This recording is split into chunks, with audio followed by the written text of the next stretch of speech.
Saudara-saudariku yang terkasih, salam sejahtera bagi kita semua. Ada seseorang yang bertanya kepada saya, mengapa saya tak mengisi ruang dalam channel Romondeso ini dengan keberanian dalam pewartaan seperti Pendeta Saifuddin Ibrahim. Nah, berikut ini ada 3 jawaban saya. Yang pertama, saya ingin menjadi seorang imam Katolik yang menguatkan umat agar tetap mampu hidup sebagai anak-anak Allah di tengah musuh-musuh Allah, agar tetap mampu berbuah di tengah situasi yang tak kunjung berubah. Ada orang bilang, bukankah kalau hidup tanpa musuh itu akan lebih membuat kita berbuah lebat? Saudara-saudari, belum tentu. Coba kita pergi ke daerah-daerah mayoritas Kristen. Apakah nilai-nilai Kristus sungguh-sungguh hidup di sana? Sepertinya tidak semudah yang kita pikirkan. Bahkan sesama Kristen pun kerap menjadi musuh satu sama lain. Karena itu sebagai seorang imam Katolik, saya ingin ambil bagian dalam misi Kristus agar nilai-nilai kerajaan Allah itu semakin kuat hidup dalam setiap pengikut Kristus, dalam setiap keadaan, entah menguntungkan, entah merugikan. Coba kita ingat kata-kata dari Yesus sendiri. Kerajaanku bukan dari dunia ini.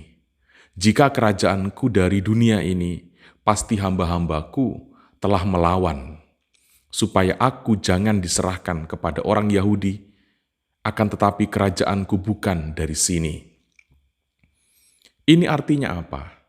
Tipikal kerajaan dunia adalah menyerang, sedangkan tipikal kerajaan Allah adalah penyerahan diri. Kehendak Allah tidak bisa diwujudkan kalau kita menggunakan strategi setan. Inilah paradoksnya iman itu. Menyerang musuh, menelanjangi musuh, ini strategi dari setan.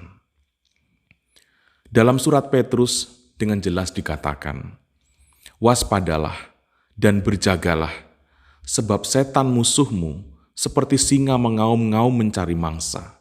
Teguhlah dalam iman. Petrus sebagai pemimpin para rasul mengajak umat untuk teguh dalam iman di tengah ancaman serangan setan. Kalau kita terlalu berfokus kepada musuh, maka kita akan kehilangan kehangatan relasi dengan sahabat.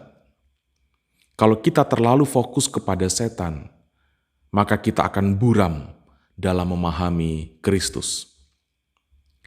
Yang kedua, saya percaya sekali cara terbaik mengalahkan kejahatan bukan dengan menyingkirkan si jahat, tetapi dengan cara melipat gandakan kebaikan dan mengajak semakin banyak orang untuk tinggal dan hidup dalam kebaikan.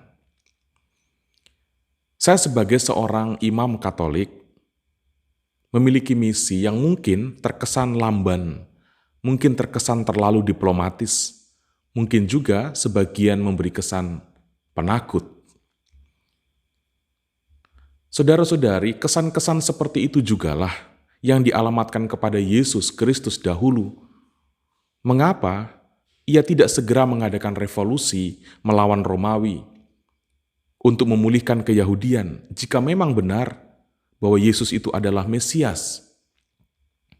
Dan ingatkah kita apa pesan Kristus ketika dia menerima berita tentang orang-orang Galilea yang dibunuh oleh Pilatus dan darahnya dicampurkan pada persembahan di bait Allah? Orang-orang saat itu ingin tahu seperti apa sikap politik dari Yesus tentang peristiwa itu. Dan Yesus mengatakan, kalau kamu tidak bertobat, kamu juga akan mati dengan cara demikian. Memperjuangkan kemerdekaan dengan cara-cara kotor, dengan cara-cara kekerasan, itu sama dengan sedang diperbudak oleh kejahatan itu sendiri. Bagaimana mungkin kita memperjuangkan kemerdekaan, sementara cara yang kita gunakan adalah cara-cara orang yang sedang diperbudak oleh kejahatan. Nah, dalam hal ini Yesus juga hendak mengatakan bahwa memperjuangkan kemerdekaan bukan dengan cara membumi hanguskan musuh, tetapi dengan cara hiduplah sebagai orang yang tidak diperbudak oleh kebencian. Itu langkah awalnya. Yang ketiga, saya memahami bahwa kesejatian iman kekatolikan, kesejatian iman Kristiani, tampak ketika kita rela mati sebagai orang-orang yang memperjuangkan hidup untuk menyerupai Kristus. Ketika kita rela menderita karena berjuang untuk menjadi rendah hati seperti Kristus, ketika kita rela menderita karena mencoba dan berjuang untuk setia, ketika kita rela menderita karena mengasihi musuh, menderita karena mencintai Kristus, menderita karena berbagi kasih, tetap jujur walau miskin, tetap mengasihi walau diludahi, tetap merangkul walau sering dipukul, tetap mendoakan walau kerap dicaci maki dan lain-lain. Itulah kesejatian keimanan kita. Kita bisa demikian hanya kalau kita memiliki relasi yang indah dengan Yesus Kristus. Orang Kristen tidak pernah mungkin bisa menjadi seperti itu kalau dia tidak punya keintiman relasi dengan Tuhan Yesus. Nah, saudara-saudari, penderitaan yang muncul karena menelanjangi musuh itu bukan penderitaan seorang pengikut Kristus. Kalau ada pengikut Kristus yang suka menelanjangi musuh, dia bukan sahabat Yesus. Dia hanya berpikir bahwa dia sahabat Yesus, tetapi hatinya sejatinya masih jauh dari Yesus. Tinggal serumah, tapi tak sehati, tidak bisa dikatakan sebagai sahabat Yesus. Demikianlah saudara-saudariku, sedikit latar belakang mengapa saya tak ingin menghiasi ruang pewartaan saya di channel Romon Deso ini dengan tipikal pewartaan seperti yang dilakukan oleh Pendeta Saifuddin Ibrahim.